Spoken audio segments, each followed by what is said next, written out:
Welcome to Save as Ability, a podcast to educate and inform you about disability employment issues. My name is David D'Arcangelo, and I'm your disability policy expert.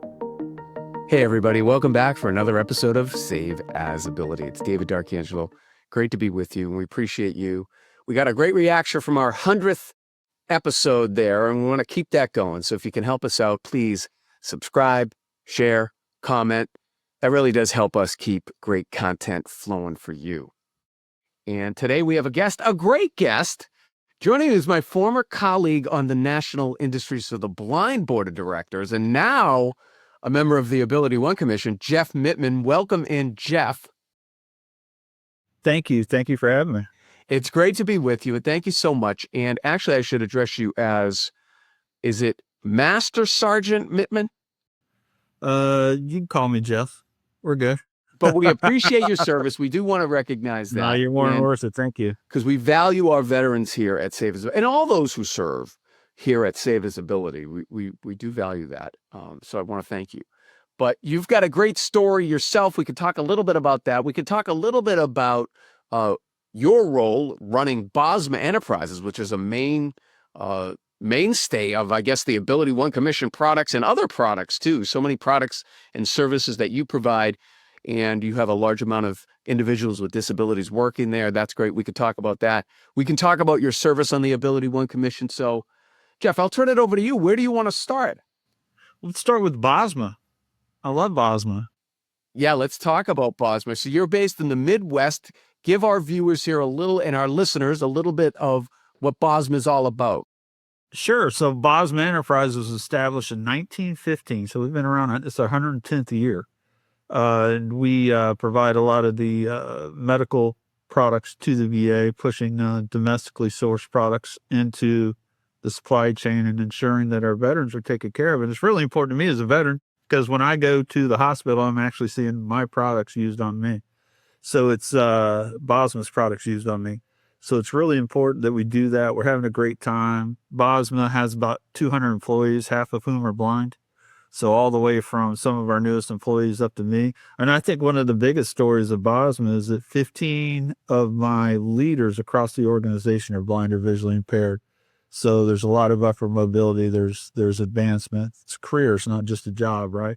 So we're able to do that here in Indianapolis. So we have Bosma, and then we have our program side. We're also the only comprehensive state rehabilitation center in the state of Indiana for people who are blind. Okay, so not only are you doing the products and services through Bosma, but then you're providing all the other wraparound services for these people who are blind or visually impaired, right? That's tremendous. So we do a great job. We served about 1,000 Hoosiers last year.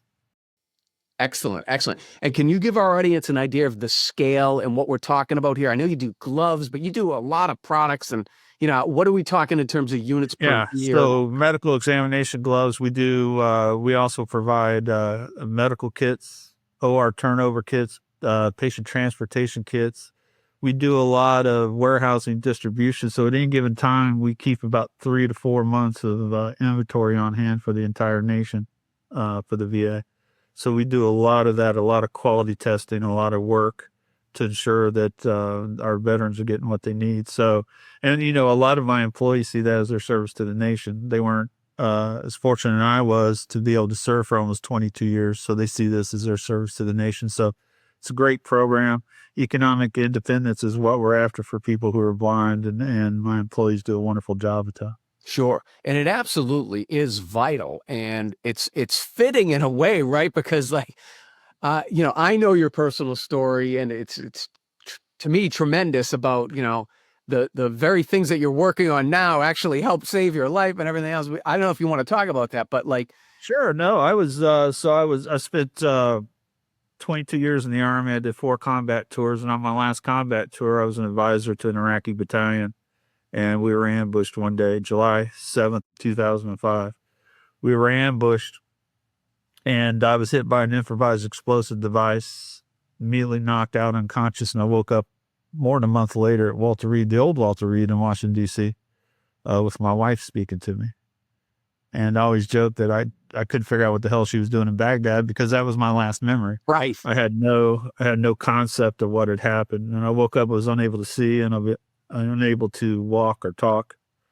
And I could just hear her voice. And as I've retrograded back and I'd gone through my recovery, through the 40 surgeries, the 5.5 years of medical care, I came to realize a lot of products they used on me on the battlefield and then obviously in the VA were produced by the AbilityOne program and were used to save my life. So it was a really learning experience. When you're an infantryman out on the battlefield, you make a radio call and somebody drops something from a helicopter to you. That's about the extent of the supply chain, you asked me, where did you get that? I got it from the helicopter.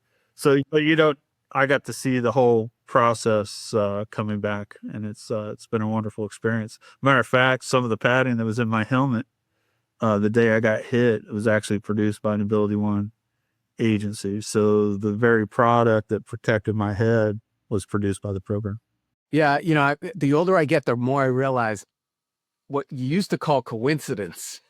I don't know if there are any coincidences. So, but I think your story is so important because it really demonstrates that this is not like busy work. I think many people, like the archetypal metaphor of individuals with disabilities historically has been like, oh, we'll have them do this. No.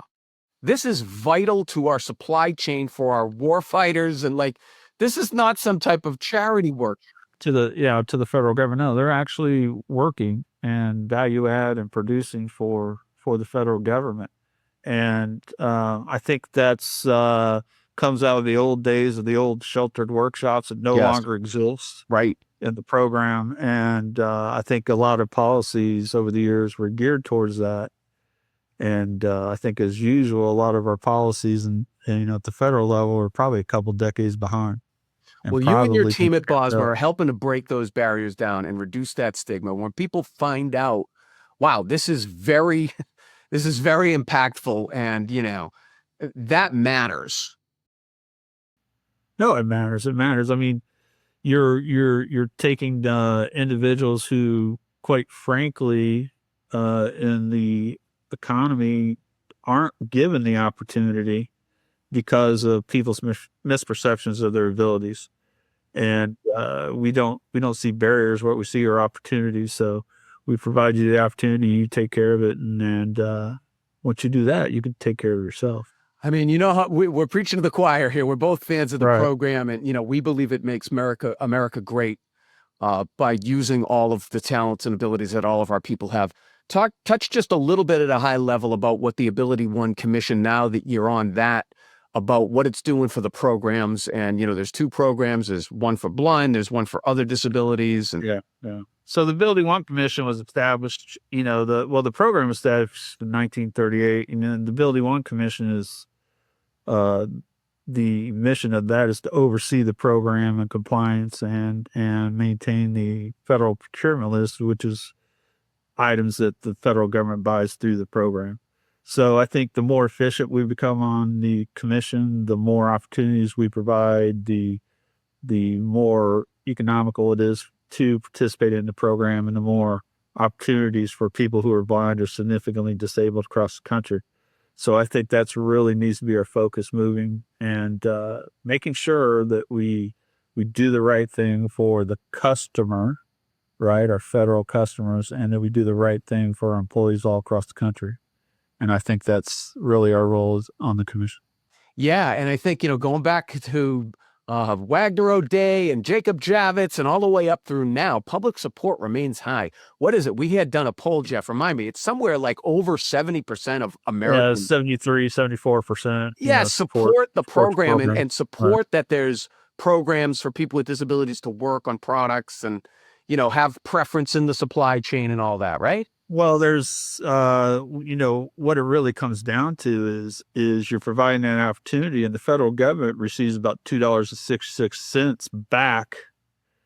There's an economic value to the federal government for every dollar they spend in the program, because what you're now doing is taking people who may be on disability or may be on federal programs, and now they're financially independent. And they're paying taxes, and they're in the community, and they're sending their kids to college, and they're buying a house, and they're they're supporting themselves. So it's a great program. It is. And, we say it all the time here on the program. When it's done well, it's a win, win, win. Win for the individual with a disability, win for the business community and all the products and services that come to bear, and then win for the country. It really is a win-win-win when done well. Absolutely. Yeah, it is. Yeah.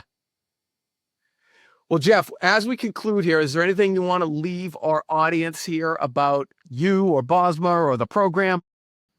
Well, I think we can't let people's perceptions of the program and people with disabilities interfere with our mission.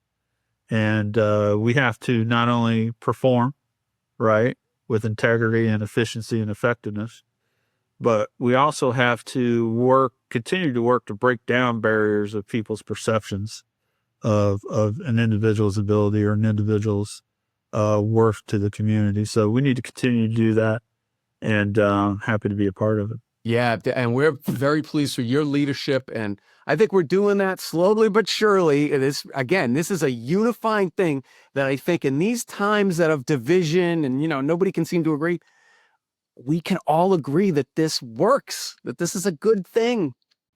Yes, sir. No, it's a good thing. Right. Well, Jeff Mittman, thank you. We appreciate your service. Yes, sir. Thank you. And you're more than worth it. Never had a bad day. Well, it's great having you. And thanks to everybody for watching Save Visibility. Again, if you can help us by liking, subscribing, sharing, that keeps great content flowing for you. So another episode of Save Visibility. We want to thank Jeff Mittman and you for watching. So it's David D'Arcangelo. I hope you have a great day. For more information about disability employment issues, please visit our website, disabilityemploymentsolutions.com. The Save As Ability podcast is available on Apple Podcasts, Spotify, our YouTube channel at Disability Policy Expert, or wherever you stream your podcasts. Subscribe, stream, rate, and review our shows. Your ratings and reviews help our show reach new audiences. Produced by Pod Pro Entertainment. Save As Ability lives within a network of podcasts located at podproentertainment.com. #TheNewRadio.